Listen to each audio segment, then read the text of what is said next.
आज हम पढ़ेंगे फ्लेमिंगो बुक के chapter 2 Lost Spring story of stolen childhood. तुम यह क्यों करते हो? मैं साहिब से पूछता हूँ जब मैं प्रतिदिन कूड़े के ढेर में सोने की खोज करते हुए पड़ोस में उससे मिलता हूँ। साहब ने अपना घर बहुत पहले ही छोड़ दिया था। हरियाली के बीच में बने अपने घर की उसे जरा भी याद नहीं है। उसकी माँ उसे बताती हैं कि बहुत से तूफान आए जो उनके घरों और खेतों को उड़ा कर ले गए। यही कारण है कि वे सोने की तलाश में उस बड़े शहर में आ गए जहाँ वह अब रहता है। मेरे पास कोई काम नहीं है। दूर देखता हुआ वह बड़बड़ाता है, स्कूल जाओ।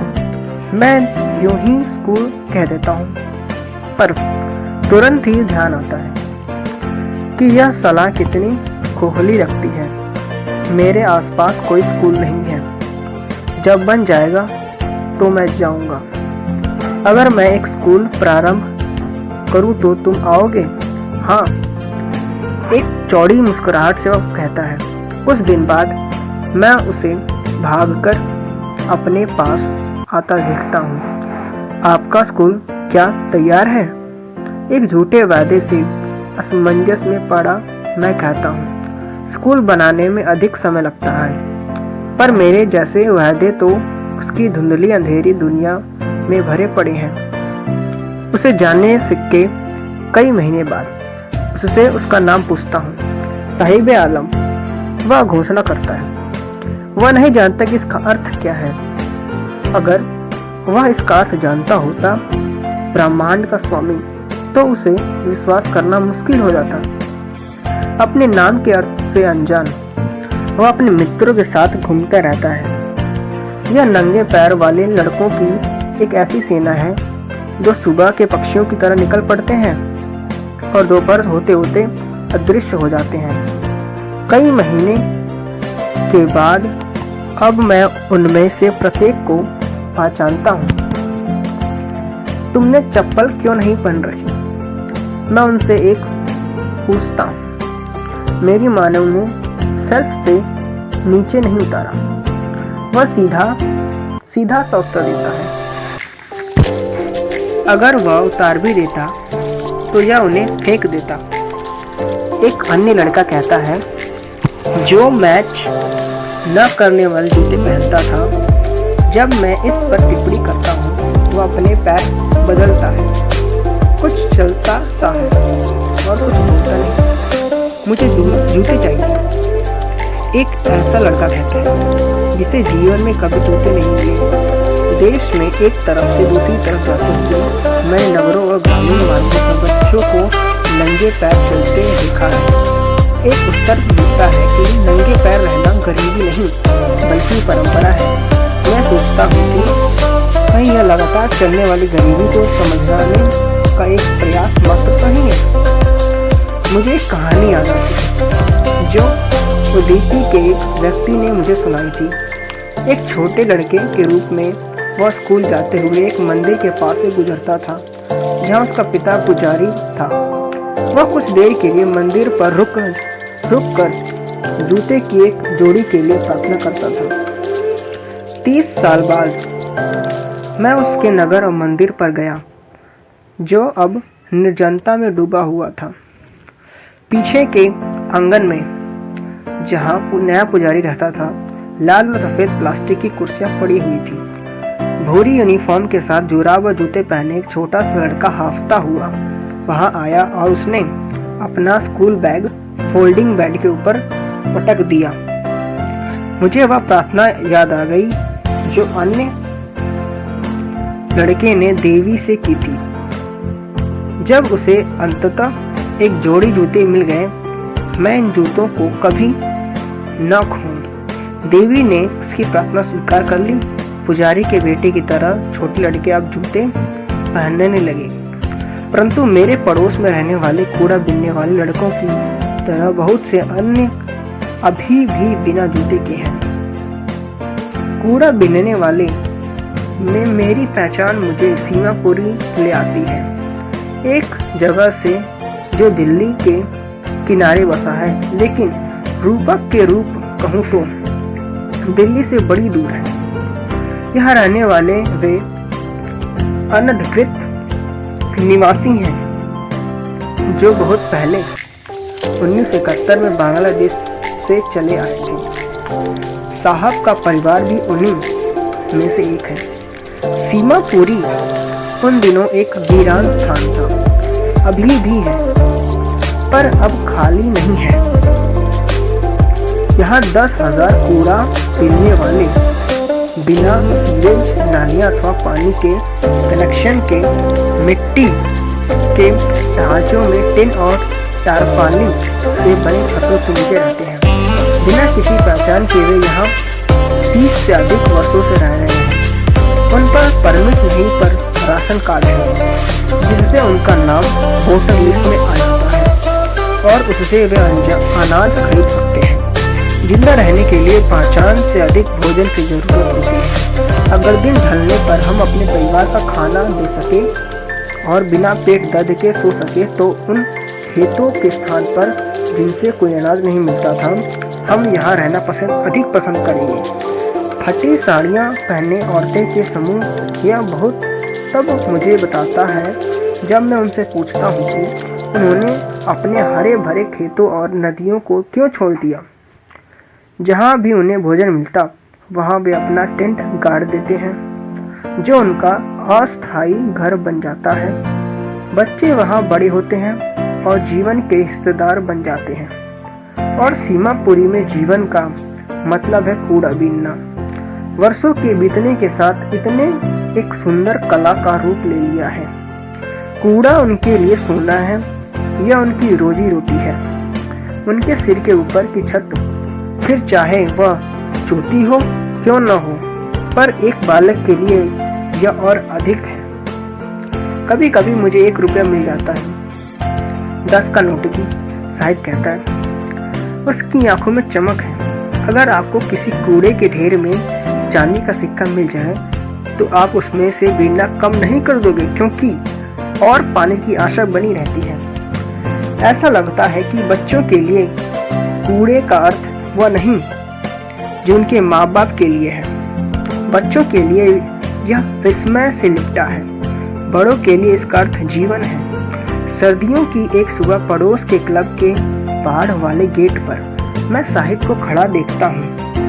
जब वह सफ़ेद कपड़े पहने 2 युवकों को टेनिस खेलते देखता है। मुझे यह खेल पसंद है। बाड़े के पीछे खड़ा संतुष्ट से उसे खेल को देखता हुआ वह कहता है, जब कोई आसपास नहीं होता तब मैं अंदर चला जाता हूँ। वह स्वीकार करता है। चौकीदार मुझे झूला झूलने देता है। साहिब भी टेनिस के शू पहने हैं, जो उसके रंग उड़े निकर और कमीज के साथ अजीब लग रहे हैं। ये किसी ने मुझे दिए थे स्पष्टीकरण के रूप में। वह मुझे बताता है यह बात कि वे जूते किसी रईस लड़के के फेंके हुए हैं, जिसने शायद इसलिए उन्हें पहनने से इनकार कर दिया कि उनमें से छेद है। वे परेशान नहीं करती है। नंगे पैर घूमने वालों के लिए छेद वाले जूते भी किसी सपने के सच्चे होने के समान हैं। पर जिस खेल को वह इतने ध्यान से देख रहा है वह उसकी पहुंच के बाहर है। आज सुबह साहिब मिल्क बूथ की तरफ जा रहा है। उसके हाथ में स्टील का एक जार है। मैं अब सड़क के उस तरफ चाय की रेडी पर काम करता हूँ। दूर इशारा करता हुआ वह कहता है, मुझे 800 रुपये और पूरा भोजन मिलता है। क्या वह काम से पसंद है? मैं पूछता हूँ। मैं पाता हूँ कि उसके चेहरे से बेफिक्र का भाव गायब हो गया। स्टील का जार उस प्लास्टिक की बोरी से भारी लगता है, जिसे वह आराम से अपने कंधों पर उठाया करता था। बोरा उसका था। जार चाय की दुकान के मालिक का था। अब साहिब खुद का मालिक नहीं रह गए हैं। मैं कार चलाना चाहता हूँ। मुकेश ने अपना मालिक खुद होने की ठान रखी है। मैं मोटर मैकेनिक बनना वह घोषणा करता है। तुम्हें कारों के बारे में कुछ पता है? मैं पूछता हूँ। मैं कार चलाना चाहता हूँ। मेरी आंखों में आंखें डालकर वह जवाब देता है। अपनी चोलियों के लिए प्रसिद्ध फिरोजाबाद शहर की धूल भरी गलियों में उसका सपना किसी मृत तृष्णा की भांति चमकता है। फिरोजाबाद का हर दूसरा परिवार चूड़ी बनाने के धंधे में लगा है। यह फूंक मारकर शीशे की चीजें बनाने वाली इंडस्ट्री का केंद्र है। लगता है कि यहाँ पर परिवारों की कई पीढ़ियां भट्टी पर काम करती, शीशा जोड़ती और पूरे देश की औरतें के लिए चूड़ियां बनाती रही हैं। मुकेश का परिवार भी उन्हीं में से एक है। उनमें से कोई नहीं जानता कि हवा और प्रकाश से वंचित अंधेरी कोठरियों में ऊंचे तापक्रम वाली शीशे की भट्टी पर काम करना उस जैसे बच्चों के लिए गैर कानूनी है कि अगर कानून लागू किया गया तो वह उसके जैसे 20,000 बच्चे उन गर्म भट्टियों से बाहर निकल सकते हैं जहां वे अपना दिन का समय बिताने और प्राय अपनी आंखों की चमक खो देते हैं। मुझे अपने घर ले चलने का प्रस्ताव करते हुए मुकेश की आंखों में चमक आ जाती है। गर्व के साथ वह बताता है कि उसको घर को फिर से बनाया जा रहा है। कूड़े से बंद बदबूदार गलियों को हमने पार किया, गिरती हुई दीवारों वाली झोपड़ियों जिन्हें घर कहते हैं। इनके कमजोर दरवाजे हैं, खिड़कियां नहीं हैं। मानव और पशुओं के परिवार आदिम जमाने के हालात में साथ साथ रहते हैं। ऐसे ही एक दरवाजे पर वह रुकता है। लोहे के एक कमजोर दरवाजे पर वह जोर से ठोकर मारता है और धक्का देकर खोलता है। हम एक अधबने झोपड़ में प्रवेश करते हैं। सूखे घास के छप्पर से ढके इसके एक हिस्से में लकड़ी से जलने वाला चूल्हा है, जिस पर एक बड़े बर्तन में पालक की पत्तियां उबल रही हैं और कटी हुई सब्जियां बड़े एल्युमिनियम के थालों में जमीन पर रखी हुई हैं। एक कमजोर युवती पूरे परिवार का शाम का खाना बना रही है। धुएं भरी आंखों से वह मुस्कुराती है। वह मुकेश के बड़े भाई की पत्नी है। उम्र में कोई खास अधिक नहीं है, पर घर की बहू के रूप में अंदर पाना उसने प्रारंभ कर दिया। 3 पुरुषों का दायित्व उसे मिल ही चुका है, उसका पति मुकेश और उनके पिता का। जब बुजुर्ग व्यक्ति अंदर आता है, वह धीरे से टूटी दीवार के पीछे चली जाती है और अपना घूंघट अपने चेहरे के अधिक निकट ले जाती है। रिवाज की माँ की बहू को घर के बड़े पुरुषों के सामने मुंह ढकना चाहिए।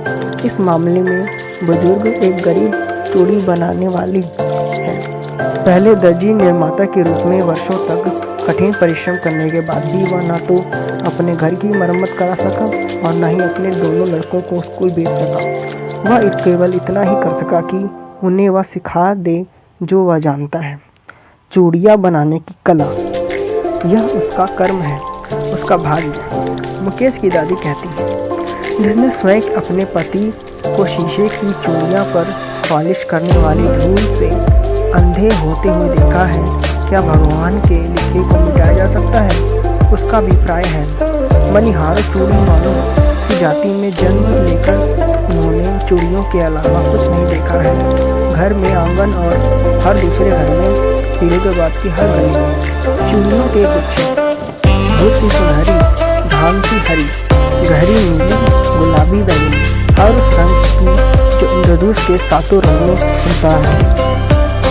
खाली पड़े आंगनों में ढेर लगे होते हैं और इन 4 पहियों वाली रेडियों पर जो इन गंदों मकानों के शहर की गलियों में युवक हाथ से खींचते हुए ले जाते हैं और अंधेरी झोपड़ियों में टिमटिमाते तेल के लैंपों की लौ के पास लड़के और लड़कियां अपनी माताओं और पिताओं के साथ बैठे शीशे के रंगीन टुकड़ों को जोड़कर गोल चूड़ियाँ बनाते हैं। उनकी आंखें बाहर के प्रकाश की अपेक्षा अंधेरे को अधिक अनुकूल पाती हैं।